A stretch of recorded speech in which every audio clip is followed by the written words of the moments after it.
పెళ్ళైనా పండగైనా వేడుక ఏదైనా పట్టుచీరల ప్రత్యేక వేదిక వారాహి సిల్క్స్.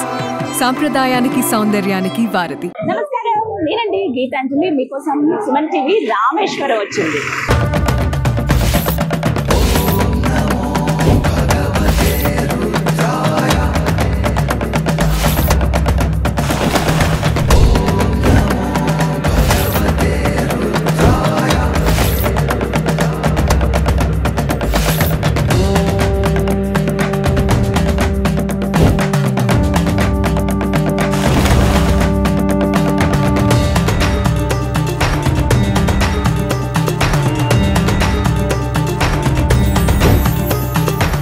రామేశ్వరంలో సుమన్ టీవీ ప్రత్యేకించి రాముల వారు ప్రతిష్ఠించినటువంటి ఆ శివలింగ దర్శనం అనేది సర్వపాపహరణం అని చెబుతూ ఉంటారు. ఇందులో భాగంగా రామేశ్వరంలో వీక్షించవలసినటువంటి తీర్థాలు, క్షేత్రాలు ఇంకా చాలా ఉన్నాయండి.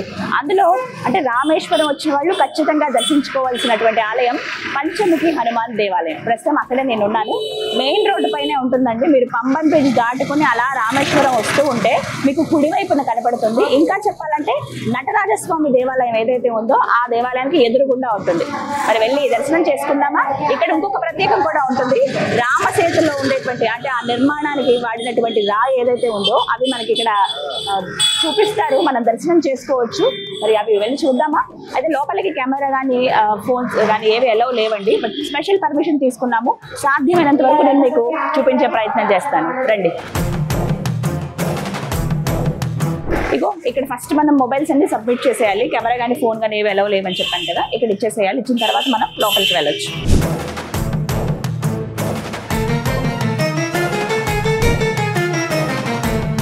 మనం లోపలికి అడుగు పెట్టగానే ముందు దర్శించుకోవాల్సింది ఒక సమాధి అండి. అది ఎవరిదంటే తులసీదాస్ బాబాజీ గారి సమాధి. వారు 700 సంవత్సరాల క్రితం జీవ సమాధి చెందారు.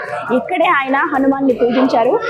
700 సంవత్సరాల క్రితం ఒక రాయికి వెలిసినటువంటి స్వయంభూగా వెలిసిన హనుమాన్ని, పంచముఖ హనుమాన్ని కొలిచింది వారే. అప్పటి నుంచి అలా పూజలు కొనసాగుతూ వస్తున్నాయి. అయితే వారు మాత్రం జీవ సమాధి చెందారు. వారి సమాధి మనకి ఇక్కడ కనపడుతుంది. ఒక్క నిమిషం దండం పెట్టుకుని ధ్యానం చేసుకుని వెళ్ళొచ్చు.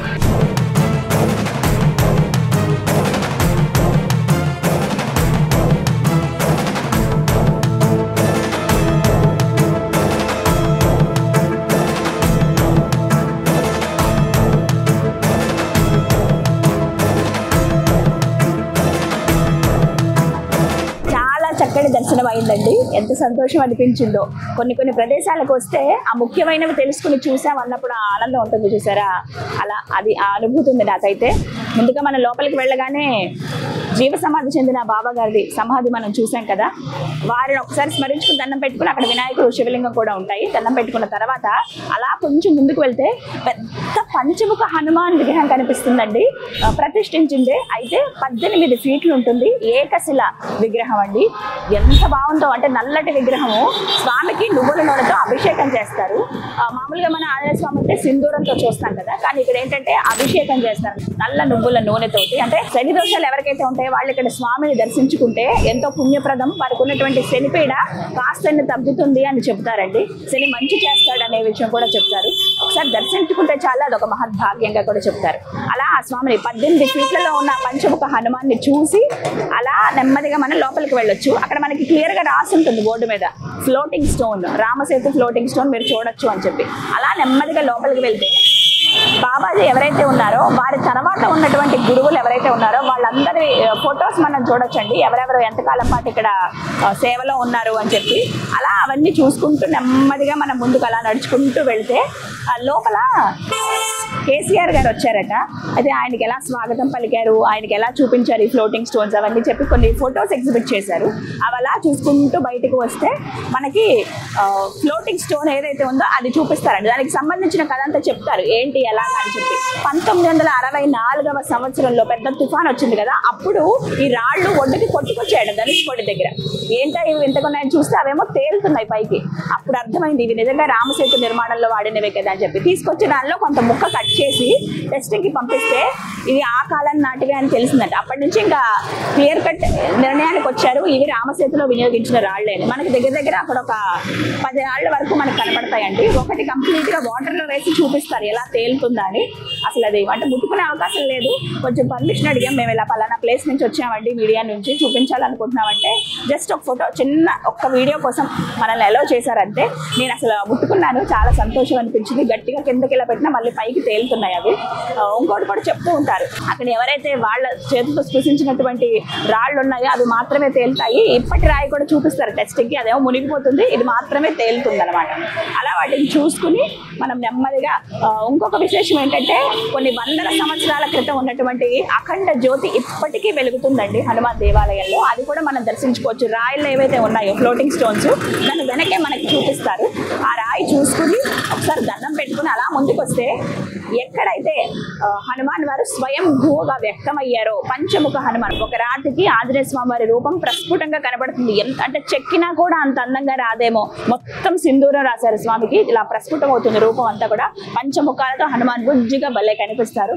అక్కడ ఒకసారి దండం పెట్టుకుంటే ఎదురుగుండా సీతారాములు చిన్న చిన్న విగ్రహాలు ఉంటాయి. అక్కడ కూడా ఒక 5-6 ఫ్లోటింగ్ స్టోన్స్ ఉంటాయి మనకి, పెద్ద పెద్దవి, ఈ మాత్రం సైజువి. అసలు అప్పట్లో అవి ఎలా ఉన్నాయో, వాటితో అసలు ఎలా వారధి కట్టారో, ఆ ఇంటర్లాకింగ్ సిస్టమ్ ఉన్నట్టుంది వాటికి. అందుకని ఆ రాళ్ళు కూడా ఒకసారి చూసిస్తే చాలు జన్మ ధన్యమైనట్టే. ఆయన వీళ్ళందరూ అంటే ఆంజనేయ స్వామి గారి, సుగ్రీవుడు కానీ, వానర సైన్యం వీళ్ళంతా స్పృశించి రామ రామ అంటూ వేసినటువంటి ఆ రాళ్ళు రాముల వారు దానిపైన నడిచారు. రామ లక్ష్మణుల వారు నడిచినటువంటి రాళ్ళవి, అవి ఎంత పుణ్యప్రదమో కదా. అలా వాటిని దర్శించుకుని దండం పెట్టుకుని కాసేపు కూర్చుని అలా బయటకు వచ్చేయచ్చు. రామేశ్వరం అంటే మనం తెలుసో తెలియకో జీవితంలో ఎన్నో తప్పులు చేస్తూ ఉంటాం, కొన్ని పాపాలు చేస్తూ ఉంటాం. ఆ పాప ప్రక్షాళన, మనస్తాపం ఉంటుంది మనకి, అయ్యయ్యో ఇలా చేశాను అని. మనం ఏం చేస్తాం, పశ్చాత్తాప పడాలనుకుంటాం, పశ్చాత్తాపం పడతాం కూడా. మరి ఏం చేయాలి, పశ్చాత్తాపానికి మించిన ప్రాయశ్చిత్తం లేదు అని అంటారు. అలాంటి వాళ్ళకు కూడా పాప పరిహారం కోసం వచ్చి 2 సముద్రాలు కలిసేటువంటి ఈ ప్రదేశంలో స్నానం ఆచరించి ఆ రామనాథుడిని దర్శించుకుంటే గనక ఆ పాప ప్రక్షాళన అవుతుంది అనేది ఒక నమ్మకం ఇక్కడ భక్తుల్లో. అలా చాలా మంది ఎక్కడెక్కడి నుంచో వస్తారండి, దేశ విదేశాల నుంచి, ప్రత్యేకించి భారతదేశంలో ఉన్న వివిధ రాష్ట్రాల నుంచి. మీరు కూడా రావాలనుకుంటే ఖచ్చితంగా రండి, చక్కటి ప్రదేశం ఇది. ఆ స్వామిని దర్శించుకోవచ్చు. అలాగే రామభట్లు హనుమాన్ ప్రత్యక్షంగా అంటే ఆయన స్వయంభూగా వెలిసినటువంటి పంచముఖ దేవాలయాన్ని కూడా మీరు దర్శించుకోండి. మనకి చెప్పాను కదా, పంబన్ నుంచి అలా స్ట్రైట్ గా మనం గోపురానికి వెళ్తూ ఉంటే, ఆలయం దగ్గరికి వెళుతుంటే మీకు రైట్ సైడ్ కనపడుతుంది నటరాజస్వామి ఆలయానికి ఆపోజిట్ లోనే, మెయిన్ రోడ్డు మీద ఉన్నాను నేను. సో చాలా ఈజీ అడ్రస్ అండి, మీరు గూగుల్ మ్యాప్ పెట్టుకున్నా సరే ఈజీగా రావచ్చు. టెంపుల్ నుంచి 1-2 కిలోమీటర్లు ఉంటుంది అంతే, అంతకన్నా దూరం ఏమి ఉండదు. హ్యాపీగా వచ్చి ఆ స్వామిని దర్శించుకోండి. మీకు కూడా ఆ స్వామి దర్శనం కలగాలని మనస్ఫూర్తిగా కోరుకుంటున్నాను. జై హనుమాన్.